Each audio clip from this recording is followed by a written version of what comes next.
dari sekarang. Assalamualaikum warahmatullahi wabarakatuh. Selamat malam dan salam sejahtera untuk semuanya. Bismillahirrahmanirrahim. Negara hukum menempatkan hukum sebagai rujukan utama untuk memastikan hadir rasa keadilan, memberikan kebermanfaatan, dan memberikan kepastian kepada semua. Ini harus dipegang teguh oleh pemegang kekuasaan, baik yang di puncak dan seluruh jajaran. Tapi apa yang terjadi? Banyak aturan ditekuk sesuai dengan kepentingan yang sedang memegang kekuasaan. Apakah ini akan diteruskan? Tidak. Ini harus diubah. Ini harus dikembalikan.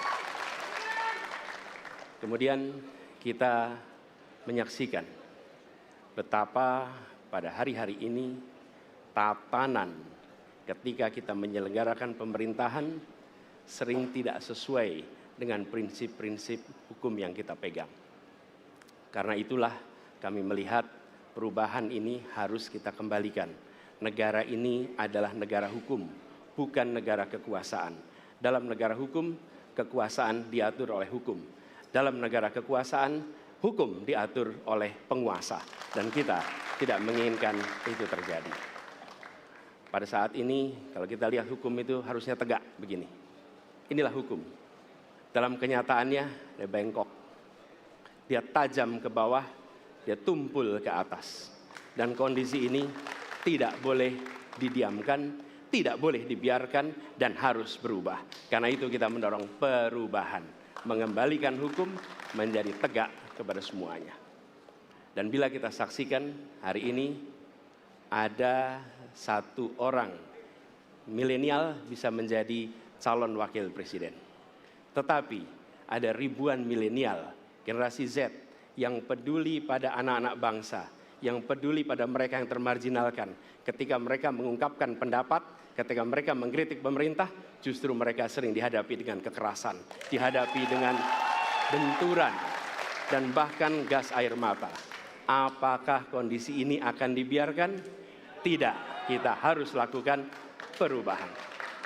Oleh karena itu, kami memperhatikan ini sebagai hal-hal yang mendasar. Yang tak kalah penting, ini kedua nih, yang tak kalah penting. Kita menyaksikan pada saat ini ada peristiwa seperti peristiwa Ibu Mega. Ibu Mega Suryani Dewi, seorang ibu rumah tangga yang mengalami kekerasan rumah tangga, lapor pada negara, tidak diperhatikan, dan dia meninggal korban kekerasan. Apakah akan dibiarkan? Tidak, ini harus diubah. Dan tidak kalah penting, hadir bersama saya di sini ayahnya Harun Ar-Rasyid. Harun Ar-Rasyid adalah anak yang meninggal, pendukung Pak Prabowo di Pilpres 2019 yang menuntut keadilan pada saat itu. Protes hasil pemilu. Apa yang terjadi? Dia tewas sampai dengan hari ini tidak ada kejelasan. Apakah ini akan dibiarkan? Tidak, ini harus diubah. Karena itu, kami mendedikasikan diri, hadir untuk memberikan komitmen bahwa dari puncak sampai ke bawah, kami akan tegakkan hukum pada siapa saja. Kami kembalikan marwah kehidupan bernegara yang menempatkan hukum sebagai tempat yang paling tinggi. Dan ketentuan itu berlaku kepada semua, termasuk ketika menyangkut urusan ASN, menyangkut urusan TNI dan Polri. Terima kasih. Assalamualaikum warahmatullahi wabarakatuh. Terima kasih. Bapak Anies, kami persilakan kembali ke tempat. Berikutnya kami persilakan. Harap tenang. Harap tenang. Harap tenang. Harap tenang para pendukung, harap tenang. Hadirin, kita akan harap lanjutkan tenang. ya. Harap tenang. Kita akan lanjutkan. Kami persilahkan calon presiden nomor urut 2, Bapak Prabowo Subianto, untuk maju ke atas panggung dan menyampaikan visi dan misi. Baik, para pendukung harap tenang, kita akan lanjutkan. Baik, silakan. Bismillahirrahmanirrahim. Assalamualaikum warahmatullahi wabarakatuh. Salam sejahtera kita sekalian. Shalom, Om Swastiastu, Namo Buddhaya, salam kebajikan. Terima kasih kesempatan yang diberikan kepada saya untuk menyampaikan visi dan misi. Kami menempatkan hukum, HAM, perbaikan pelayanan pemerintahan, pemberantasan korupsi, perlindungan terhadap semua kelompok di masyarakat sebagai sesuatu yang sangat penting. Karena itu dalam visi misi kita hal-hal ini ditaruh di paling atas. Kita sadar dan saya sadar sejak muda saya telah mengangkat sumpah untuk membela Pancasila dan Undang-Undang Dasar 45. Di dalam Undang-Undang Dasar 45, di situ pendiri-pendiri bangsa kita mendirikan sebuah republik. Republik itu harus didasarkan atas hukum dan kedaulatan rakyat. Itulah perjuangan saya selama ini. Dan saya pertaruhkan nyawa saya, jiwa saya untuk membela demokrasi, hukum dan HAM. Kita paham, kita mengerti masih banyak kekurangan. Tetapi kita harus bersyukur di tengah dunia yang penuh tantangan ketidakpastian, di mana terjadi perang di mana-mana, di mana negara-negara begitu banyak yang terjadi perang saudara, kerusuhan, Indonesia masih aman, Indonesia masih damai, Indonesia masih terkendali, harga-harga masih terkendali, ekonomi untuk rakyat kita masih aman. Karena apa? Karena kepemimpinan. Karena apa? Karena manajemen negara yang berhasil. Saudara-saudara, apakah di tengah 280 juta rakyat masa tidak ada kekurangan?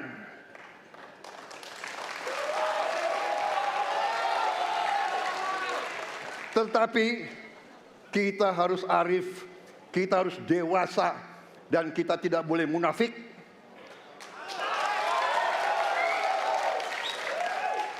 Pemimpin itu ingarso sung telodo, harus memberi contoh. Saudara-saudara sekalian, Prabowo Gibran, kita akan perbaiki yang harus diperbaiki. Kita akan tegakkan apa yang perlu ditegakkan.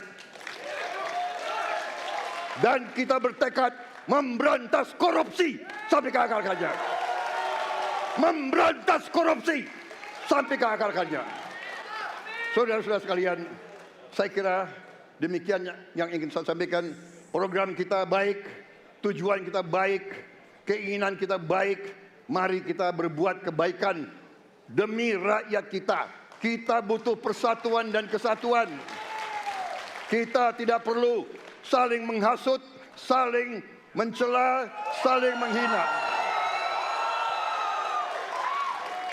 Demi rakyat kita yang kita cintai, kita butuh kesejukan, ketenangan, kerukunan. Kita negara majemuk, kita negara ratusan kelompok etnis, berbagai agama besar. Pemimpin harus sejuk, pemimpin harus dewasa. Waktu Anda habis, kami persilakan untuk kembali ke tempat duduk. Baik. Harap Para tenang. pendukung diharap tenang, Hadirin. para pendukung diharap tenang.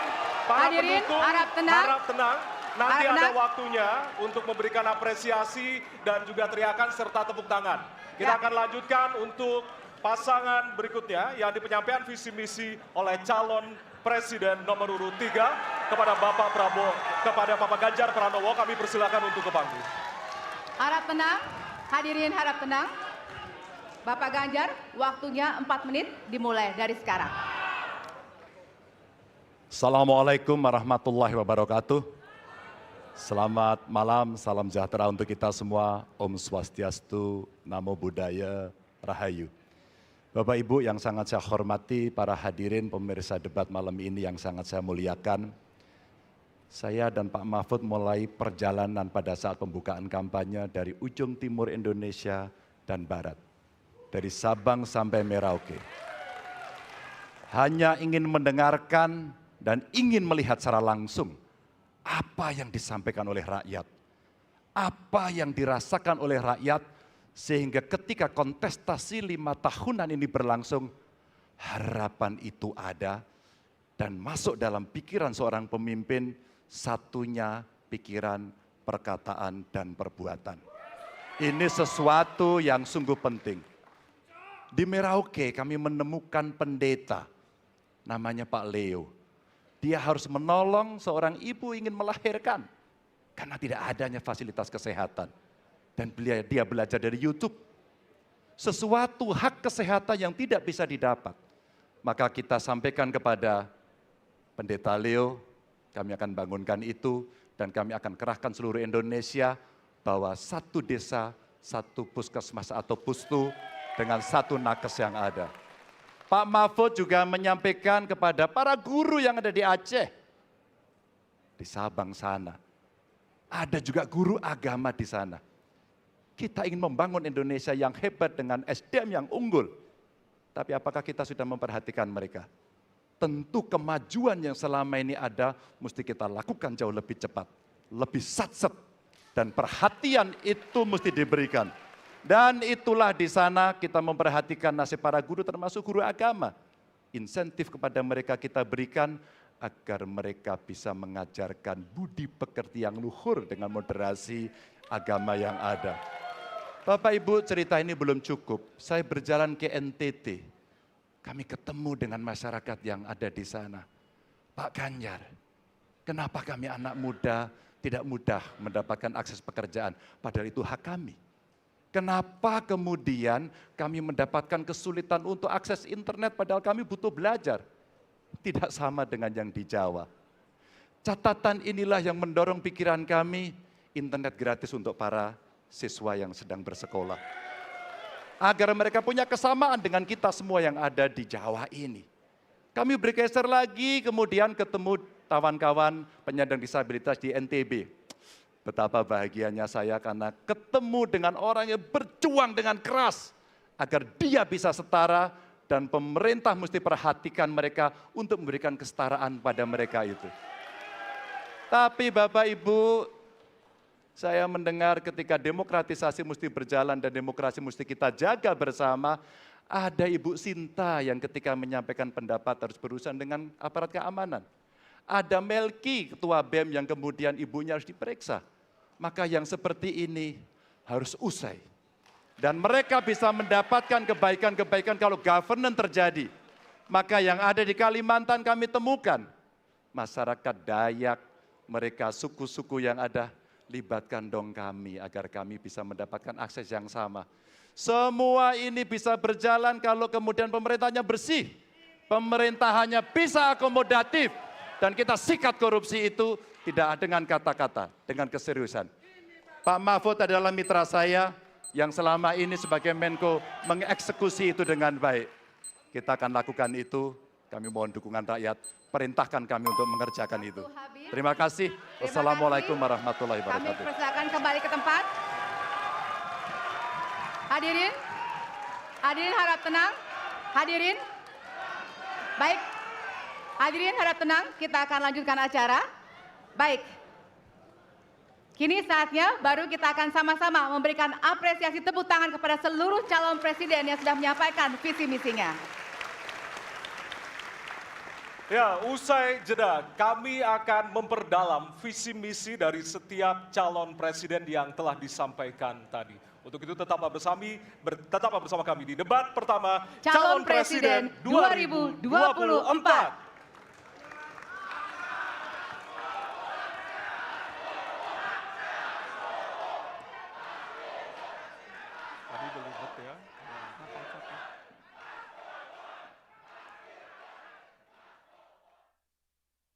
Bu, 14 Februari ya? Beres ya, Ibu takkan lupa toh. Don, kamu juga ya? Ya Bu, tanggal 14 Februari kan? Cie, 14 Februari. Iya dong, 14 Februari aku mau milih. Yah, 14 Februari ada apa sih? 14 Februari itu saat kita memilih. Kamu juga ya, cek apakah kita sudah terdaftar sebagai pemilih di cekdptonline.kpu.go.id. Rabu 14 Februari 2024. Yuk, kita nyoblos! Gimana ya caranya ngecek gue sudah terdaftar sebagai pemilih di pemilu 2024 nanti? Sini gue kasih tahu. Langsung aja cek dptonline.kpu.go.id. Nah, masuk pencarian data pemilih, pilih kabupaten kota sesuai KTP, masukkan nik, nama lengkap, dan tanggal lahir. Klik pencarian. Udah deh, bahkan lo bisa tahu lokasi TPS-nya di mana. Kalau nggak terdaftar, hubungi kantor KPU terdekat. Jangan lupa, Rabu 14 Februari 2024, pastikan nama kita terdaftar sebagai pemilih. yuk kita nyoblos!